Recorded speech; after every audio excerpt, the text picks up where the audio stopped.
Hello, and welcome to this session with John Dashfield. For those of you who don't know me, my name's Andy Jervis. I'm the chairman of Chesterton House Group, which includes our financial planning, accounting, and legal arms. The legal bit being Woolley, Beardsley's, and Bosworth, which has been around for nearly 300 years now. So not quite as long as John. He's not quite a bit more long in the tooth than John, but we've been working together for quite a while, though, haven't we, John? We certainly have. Yeah. How long is it? It must be 250 years. Yeah, it could be, must be. It feels that long, doesn't it? Really? But, a dozen years plus, I would say. Yeah, it's certainly got to be. It's probably longer than that, I'm guessing, because it was around the time that we were doing a lot of work in America and coming out of that. So it's probably nearer 20, actually. Wow. Certainly 15, anyway. So, so John is a business coach. Do you describe yourself as a business coach, or? That'll do. It's good enough. It's good enough. But John's also someone who thinks deeply about issues, and well, actually it's quite interesting because I say thinks deeply about issues, but a lot of your work is about not thinking about issues, really, isn't it, John? Which it sounds like a paradox, but I mean, I was particularly intrigued by a blog that you put out recently, in which the title was "The Little Understood Power of the Present Moment." So, and having read what you put in there, that resonated with me, and I was sort of just really intrigued to explore that. So, I mean, perhaps I ought to ask you to explain the meaning behind the title. Really, what's the thrust of what you were trying to get across? Yeah. Well, firstly, I just want to say thanks for inviting me onto this conversation with you, which I really appreciate. I really enjoy working with you and my association with you and Chesterton House, and what you're up to, and so that is much appreciated. And it's anyone else who's listening, I really appreciate whatever time that you put into this, because I know people are busy, and I've got a lot to do. So. Yeah, well, like a lot of my blogs, they tend to come from inspiration, and the titles seem to come out of nowhere a lot of the time. The Little Understood Power of the Present Moment. I guess from my perspective, what I see is that people are at their happiest, they're most content, and function the best in whatever they happen to be up to, whether that be in business or in their relationship, or as a parent, or doing a pastime they particularly enjoy. So really, any aspect of life, we being present with it produces not only the best results, but also the best experience. And yet, fascinatingly, we live in a society where you could say that I think most people are not present most of the time, and I will back that up with statistics. The scientist Bruce Lipton, I was listening to an interview with Bruce a while back, and he was quoting some research that they'd undertaken that said most people spend only 5% or less of their time being present. So in other words, people spend an awful lot of time chewing over a lot of thinking in their mind. So they're in their heads doing a lot of thinking, and that's not very enjoyable for people, because it creates tension, anxiety, low moods, and what am I trying to say? So I think it's to kind of get back to the title, the little understood power of the present moment is really that people want to be present because it's when life is most joyous, and yet they don't really know how to get there. I guess. I mean, there's I mean, it's an interesting one, this whole idea of being present, isn't it? Because, you know, I think I mean, I'm guessing there's some people who might watch this who that resonates very much with them. You know, they feel a sense of presence with this moment. There are others who might actually find it as a bit of a strange concept, being present. You know, there's sort of almost an underlying assumption in society today that we should think our way out of problems. You know, but also that we should be engaged elsewhere. I mean, obvious examples, practical examples, are when you know, as all of us have had walking through the market. Well, when last time you were allowed to walk through the marketplace, anyway. But I think it's going to be allowed from next week. So, but I mean, you know what it's like. People with a phone, you know, people pushing their children where they're tapping out on the phone and the child is completely disengaged. People who are clearly present but not present. Mm. You know, their mind is somewhere else, almost as if that's how it should be. I mean, is that a fair comment? So what is it about, you know, what is it about the present moment that makes it important? Probably sounds like a non-question in a way. Well, no, I think it's a really good point, Andy. And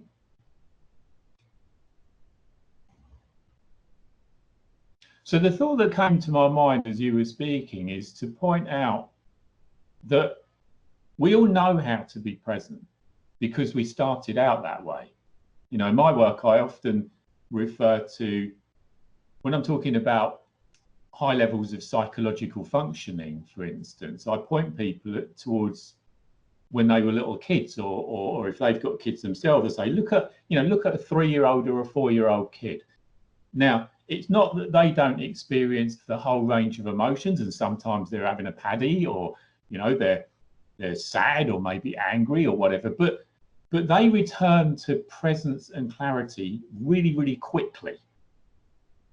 You know, we all know that, and that's how we started out. We all were there. And then what happens is that we inadvertently, innocently take on thought habits. So we start chewing over, like I said before, a load of unnecessary thinking. But because it's below the conscious level, we're not really conscious that we're doing it.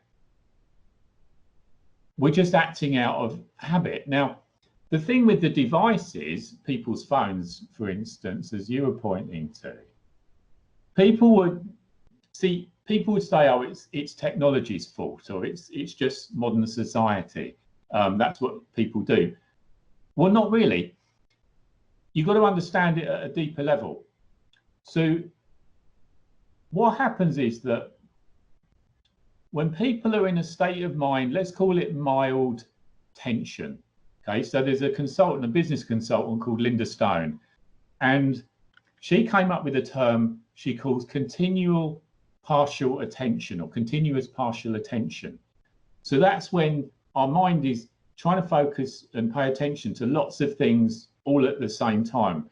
You know, some people might call that multitasking, right? And now that in and of itself produces a mild tension.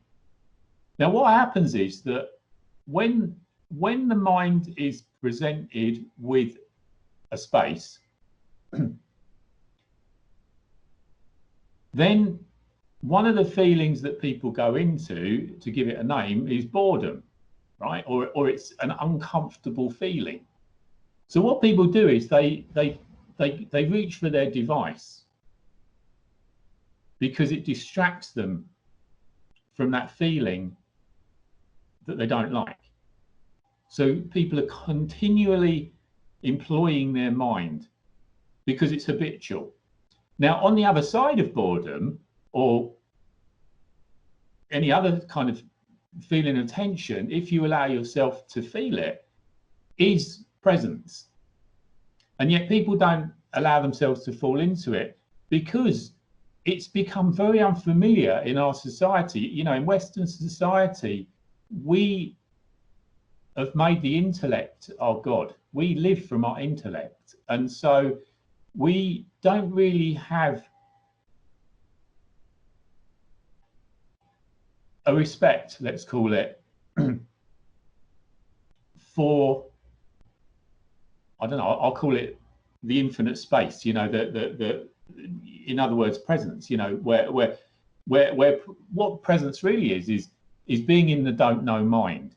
You know, you can't, because presence means you've fallen out of all of your habitual personal thinking. Then you're in the don't know mind. And really it's because it's an unfamiliar place to people that they don't go there more often. And when they feel themselves sort of going there, it can feel uncomfortable. So they avoid it. I mean, you know, when I do travel into London, which hasn't been for a couple of months now, but I might get the train to London or back from London, and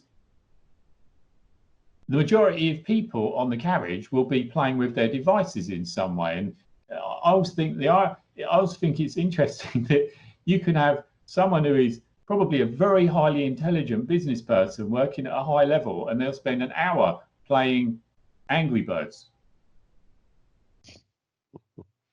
And you kind of think, okay, that's interesting, you know,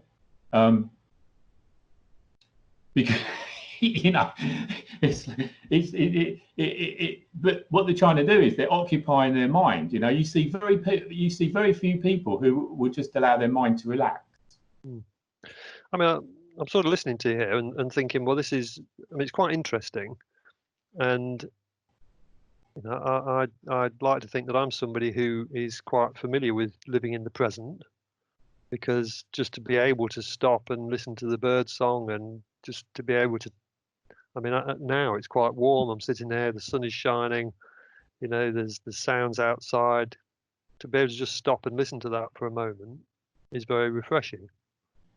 But we've gone through a period, particularly in the last few weeks, haven't we, where firstly, the whole coronavirus thing has been hugely affecting for a lot of people in terms of the level of anxiety about it, the volume of news, and in particular in our field, which is obviously in financial planning and financial services, where people have had investment values that have suddenly dropped because of what's happening on world markets, hopefully starting to recover now, but still a little bit of way to go.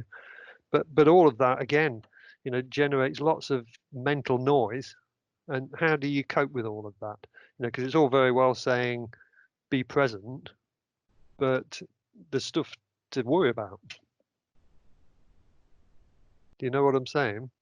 You know, it's like, how do you step outside of that? I mean, or should you?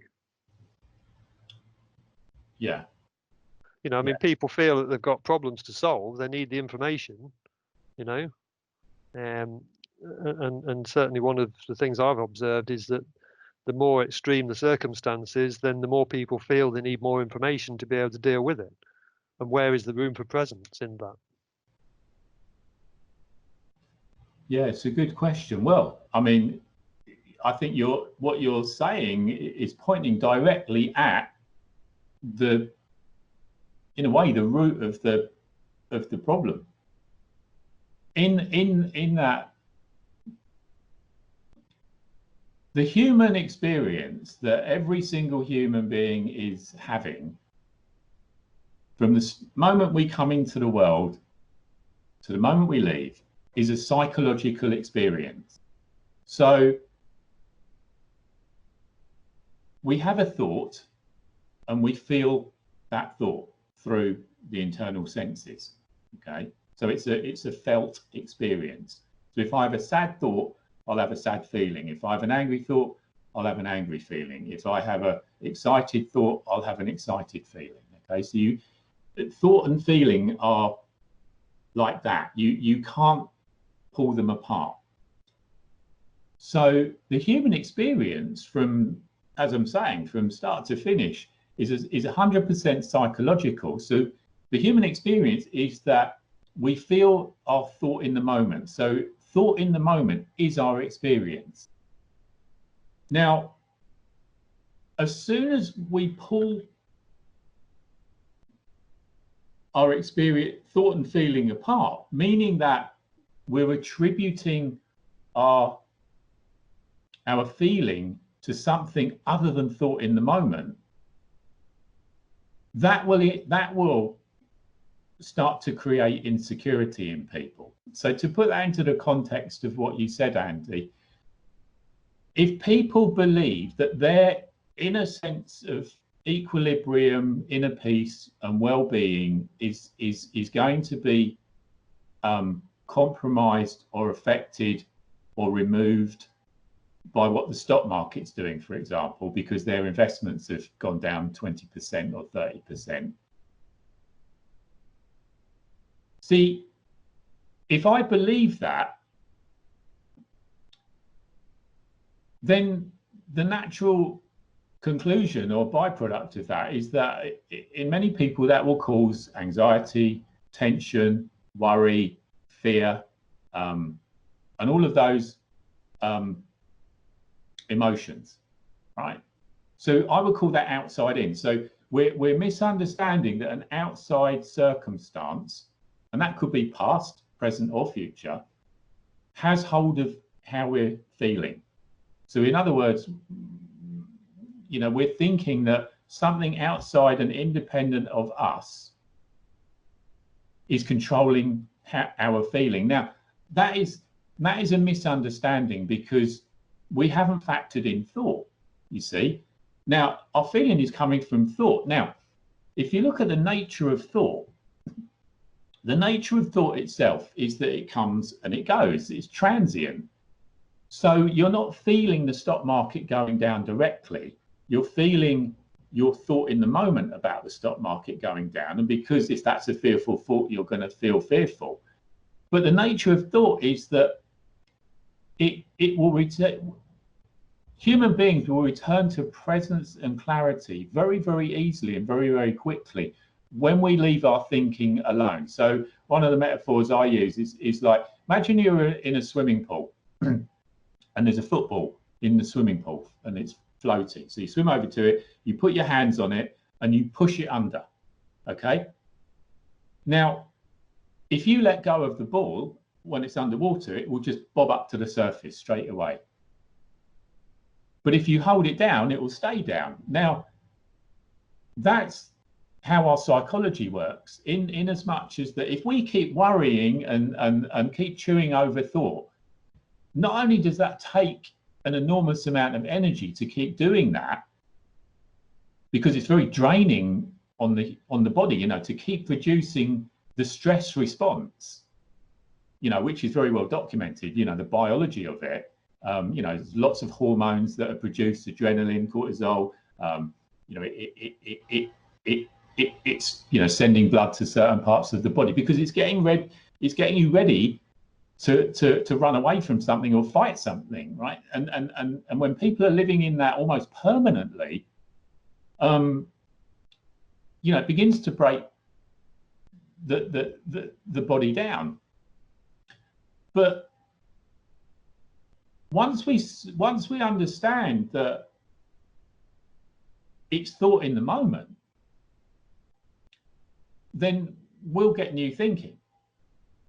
So the ball will just bob to the surface, and that's the reason I use the example of small children, because, as I said before, you can watch a young child, you know, have a complete breakdown, and then 30 seconds later they're full of joy. Why? Because kids don't chew over lots of thinking. They just have their thought, they feel it, whatever that may be, and then they get another thought, right? But as adults, because we lose the inherent natural understanding of our experience, and we start thinking that it's external circumstances that are causing our experience, then what happens is we want more information. We have to keep thinking about it. You know, and this is why people are just spending so much time in their thinking. And I would say that problems don't need to be thought through. They need to be left alone.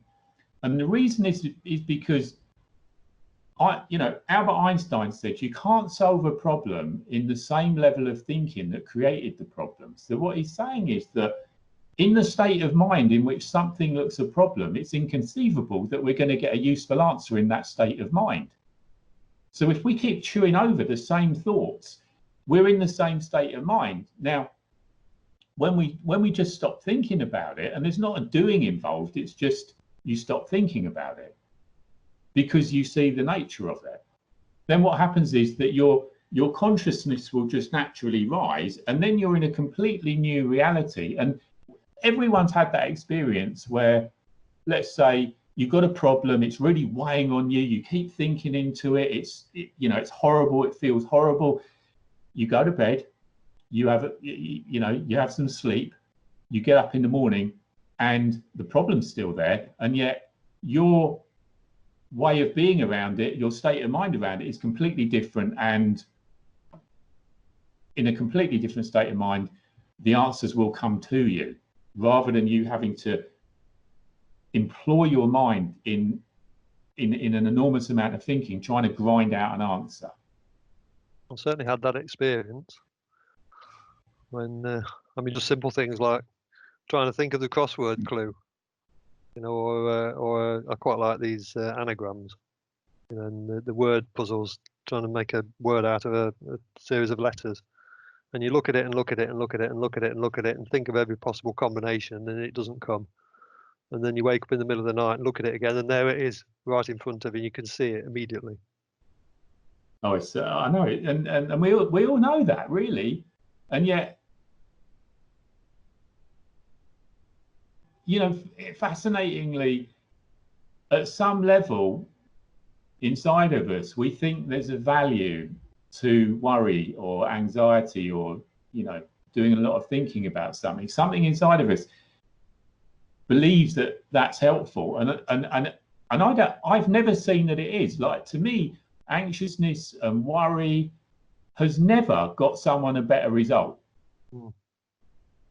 Now, just as a caveat to that, what I'm talking about isn't a happy pill, because the human experience is up and down, right? All people, even the most enlightened people, will still have low moods.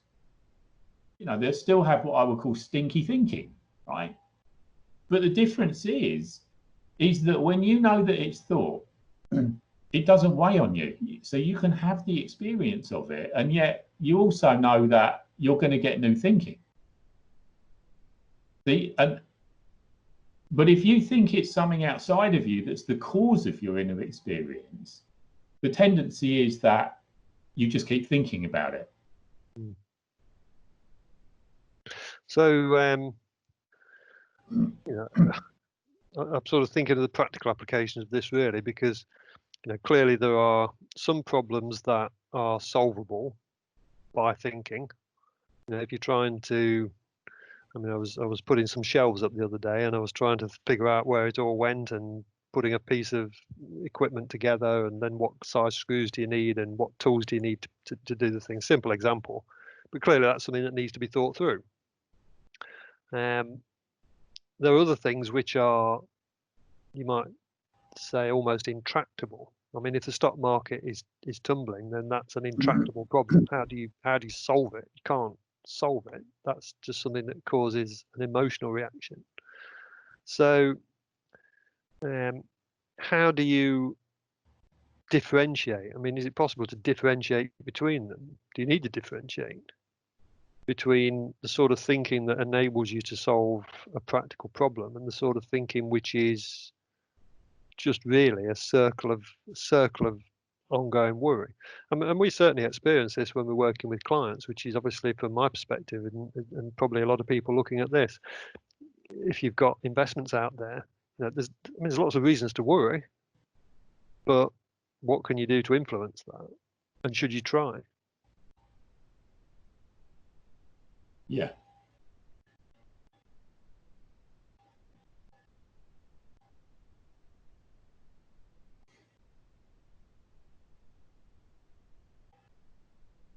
Well, I mean, I can only say how it looks to me, and people will have to make of it what they will. But these days, how it looks to me is that, I suppose, what in your life will not be served through just simply being more present. See, even with what you're saying about, you know, constructing something. Well, when you say it needs to be thought about, well, these are just thoughts that I mean, you can be present and put flat pack furniture together, right? And it you know, so these is just thought coming to you that's useful for you with whatever you're up to. Does that make sense? Yeah. Yeah. So if you're, you know, following instructions for something, then you're present with that, and the thinking that you need in the moment just comes to you. You know, well, do I need this screwdriver? Where's that? Oh, it's in the garage. Right, I'll go and get it. And then when you talk about intractable problems, well, see, you've got to think, well, what is it that makes something a problem in the first place? Right? So all problems are made of thought. There is no problem that exists in the external world. See? So all problems are made of thought. Now, if you try and deal with problems, what I would call downstream, which is in that state of mind in which they look like a problem, so you're trying to solve it intellectually, right?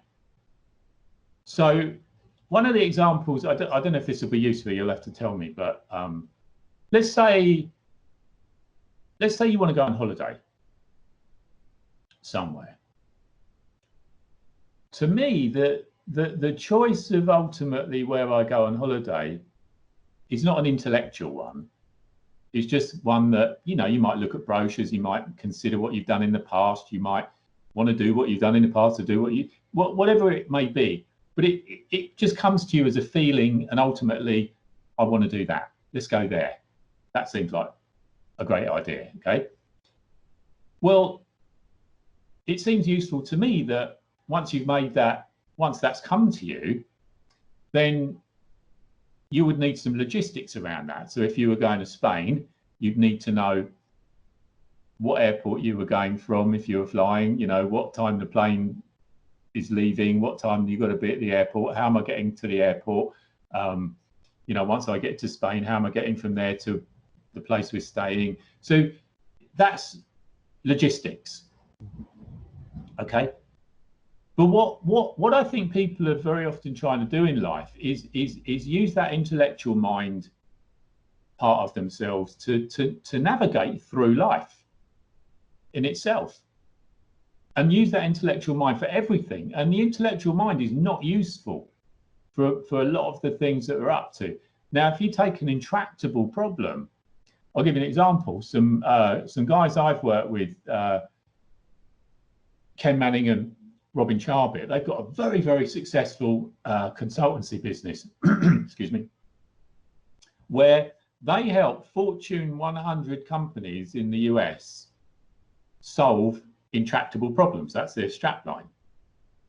And some of the problems that they help people deal with are worth unbelievable amounts of money. You know, they're literally in hundreds of millions. Now, I've done their program several times with them, the same one as they go in and do with these huge corporations. So the way their work comes about is that one of these big companies has an intractable problem, and very often it's costing them serious money. And what's happened, and they've tried every way they can to solve this problem. You know, they've had external consultants in, they've tried, I don't know, things like Six Sigma or Lean, you know, these you know, flagship programs that they use in the corporate world. You know, they've had the best minds on these problems that they've got in the company, and they can't solve it. So then Ken and Robin and the team come in, and they work with the people in the company. And what are they doing? They're helping the people to get present. Now, I won't go into the way they do it, But what happens is it's remarkable, because as soon as people fall out of their habitual thinking, the way they've always thought about something, you essentially you're going upstream from the problem, right? And when you go upstream from the problem, you're in the infinite. You're in the don't know mind. You're in a state of mind where you're not in your memory, you're not in your habitual thinking, you're not in your usual thinking about the past or the future or how things are, or all the assumptions and beliefs that you normally operate through. And they have a fantastic, amazing track record of doing that with companies, and literally problems that companies have had for years and years. They sometimes solve them in days, in literally days. And the reason is because when you're present, when you're in the moment, you get more insight, or not more insight, you hear your insight. And an insight is a fresh thought, it's a new thought, it's a thought you haven't had before. So if you're trying to solve a problem, then from a higher state of consciousness, a lot of the time it won't even look like a problem. See, so you have to even be aware of what how you think about something that you call a problem, because the problem only exists in your thinking. See, it doesn't exist in the outside world. The outside world is neutral. Now, it doesn't mean there aren't things to be solved or dealt with, but what it means is that you understand the deeper nature of what you're dealing with. See, and if you see it as a problem that exists in the outside world, it's just going to keep coming back and biting you on the backside, so to speak. Interesting.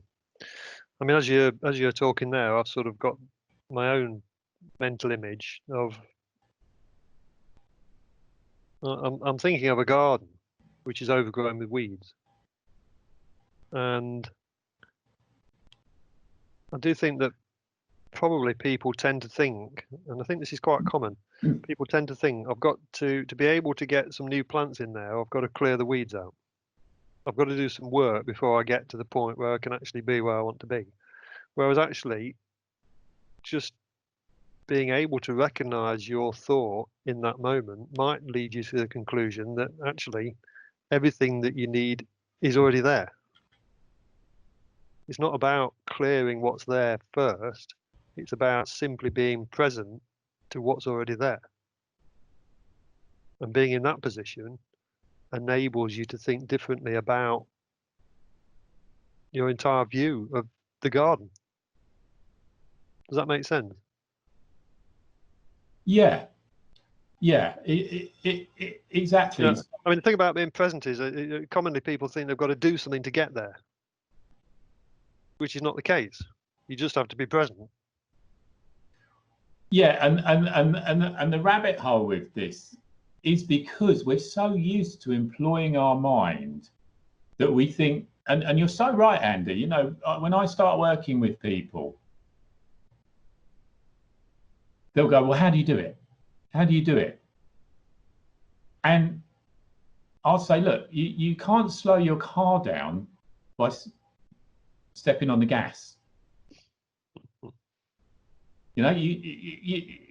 Because it doesn't work, right? So you can't be in a quieter, more present state of mind by doing more thinking, right?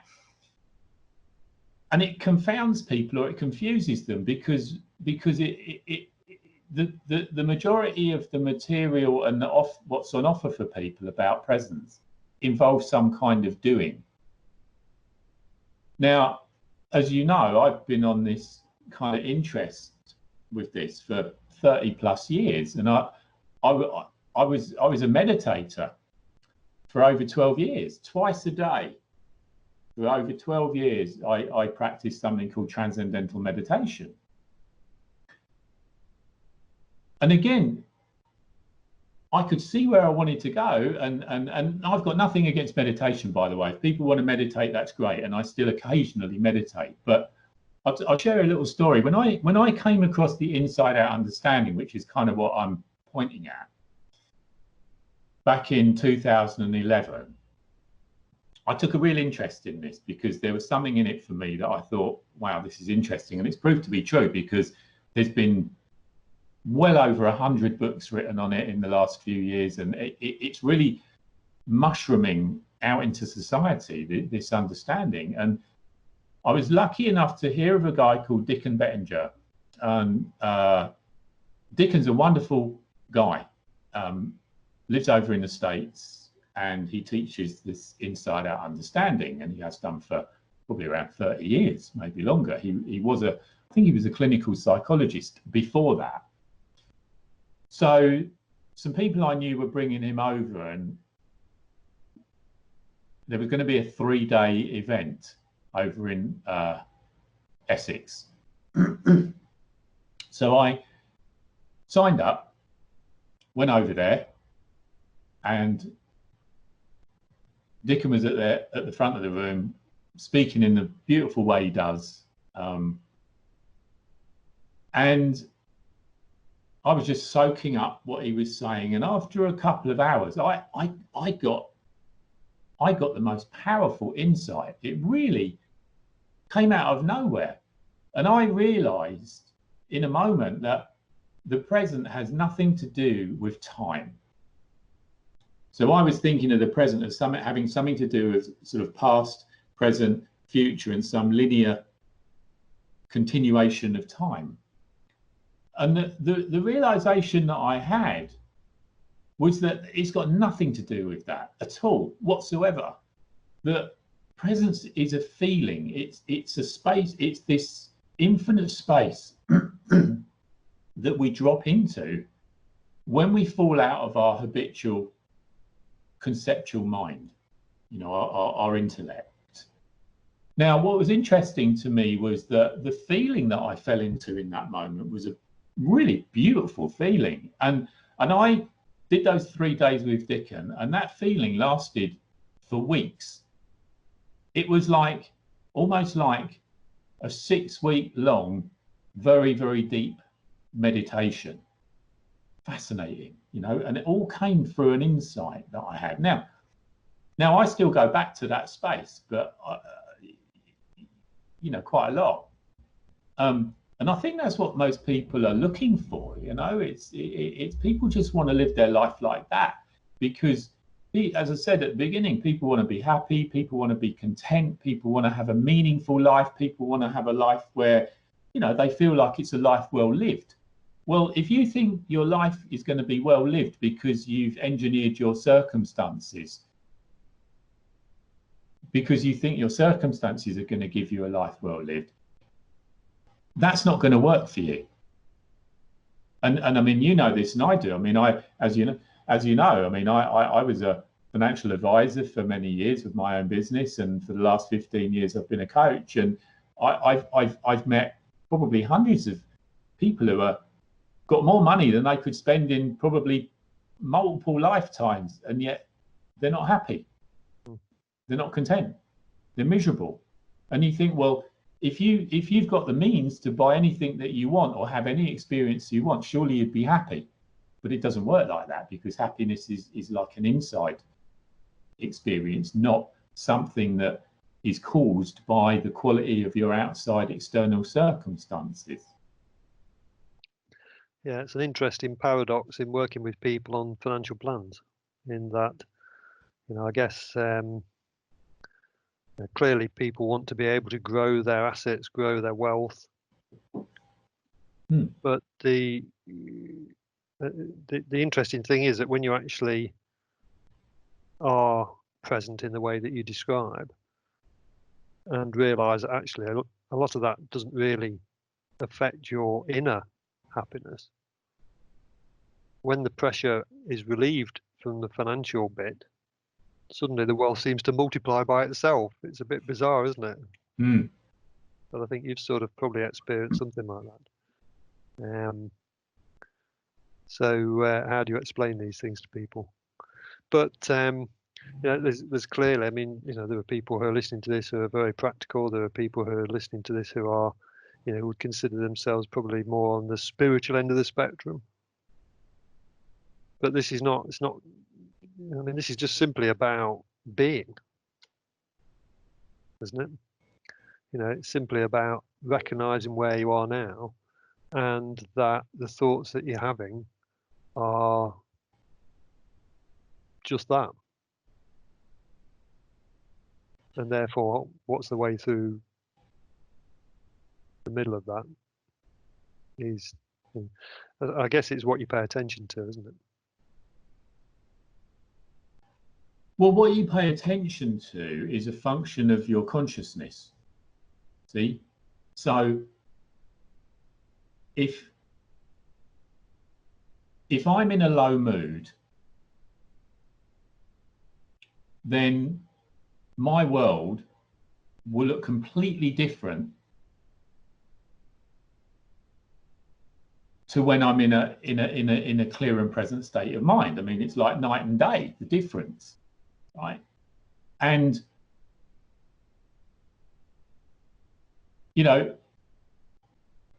people don't. It's fascinating. It's so fascinating to me that we really lose sight of that as human beings. We lose sight of the fact that our state of mind is in a constant state of flux because our thinking is constantly changing, and yet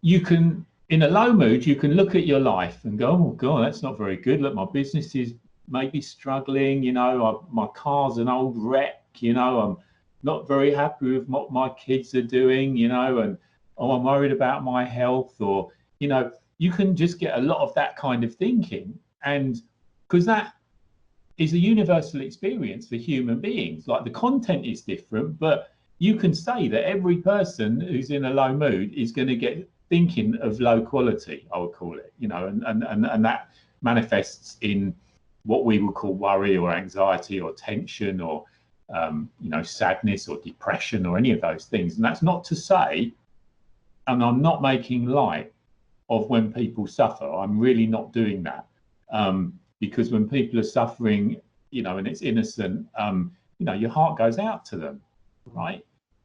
Now, when our mind clears, your life is exactly the same in an external context, and yet you're full of optimism. If you've got so-called problems, you see your way through them. They don't weigh on you. Your thinking is very generative. You have the ability to get a lot out of each moment. I mean, this coronavirus is a classic example. I mean, at the beginning, you had all those people rushing to the shops, buying 3 years worth of toilet paper so no one else could buy any. Those people are frightened. And throughout this period, you've had people who are really frightened by it, and you've had people who are at their best through it. And you think, well, what's the difference? They're thinking. That's the difference. Where their quality of mind, that's the difference. The situation, i.e., the coronavirus, is real, but how we respond to it is really a function of our own thinking. And what I've found through sharing this understanding with people over the last 8.5, 9 years is that, now, I'm aware that not everyone will necessarily, see what I'm saying or even agree with it, and that's fine, But what I've come to see is that there's only one problem and there's only one solution, and it makes life so simple, because when you see that something you perceive as a problem is really your state of mind in the moment, and in a different state of mind, it wouldn't look like a problem. Well, the solution is always going to be the same. Like, the ultimate solution is always a better state of mind. Now, a better state of mind is always a function of, if you take your hands off the ball, it will rise to the surface. And I think there's one of the things to emphasize here is that actually this is about functioning at a higher level, isn't it? I mean, it's about improving performance. It's about being more productive, but not by having the objective of improving performance and being more productive as your primary goal. It's a sort of a, it's this reverse thinking that you need to practice, I think. But I mean,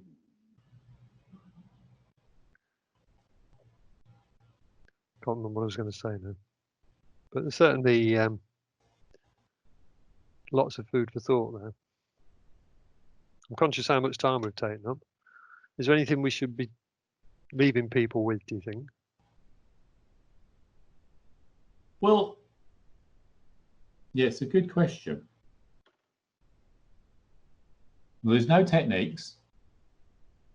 There's no prescriptions. There's nothing for people to do.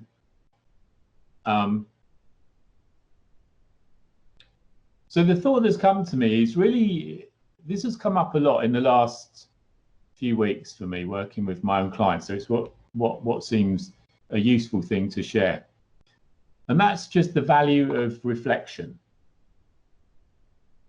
So reflection is really when we stop occupying our minds and we allow ourselves to be quiet and we allow ourselves to not think into something, but reflect on something. For instance, it could be something that we perceive as a problem, or it could be reflecting on something at a sort of higher level where you reflect on maybe some of the things that we've talked about in this conversation. What is the nature of our experience here on Earth as a human being? Now, for some people, that might be a bit, they might not be into doing that, and that's fine. It's wherever you happen to be. But there's a huge value in reflection, and you've hit the nail on the head, Andy, very well, because it is about performance. Now, all my work is with businesses, and it's all around high performance, and companies would not pay me if they weren't getting results. And what I'm doing is really not giving them, look, this is what you need to do in this situation, or this is what you need to do in that situation. I mean, my work is exactly the same as Ken and Robin's. We're doing exactly the same thing. I'm just pointing people towards how they function. And as people see how they function, which isn't difficult, it's a realization, it's something you realize for yourself, which is why reflection is valuable. As you realize that, it's like all boats rise with the tide. So I completely 100% trust people that they might have the biggest problem in their business. Now, I know that in a clear mind, they will see the path forward. They will get fresh thinking. They will get insights. My job is just to point them in the direction of where that's coming from. And then the rest will take care of itself. And that's true for all of us. Every single human being. It's true for all of us. And it's incredibly freeing, and it's incredibly liberating for people to understand that we're living in this intelligent energy that comes through our thinking, and we just have to give it the opportunity to come forth. Well, that's certainly been my experience in working with you over a long period of time. So thank you for that. Oh, thank you. So how do people contact you? Do you want to be contacted? People are very welcome to get in touch.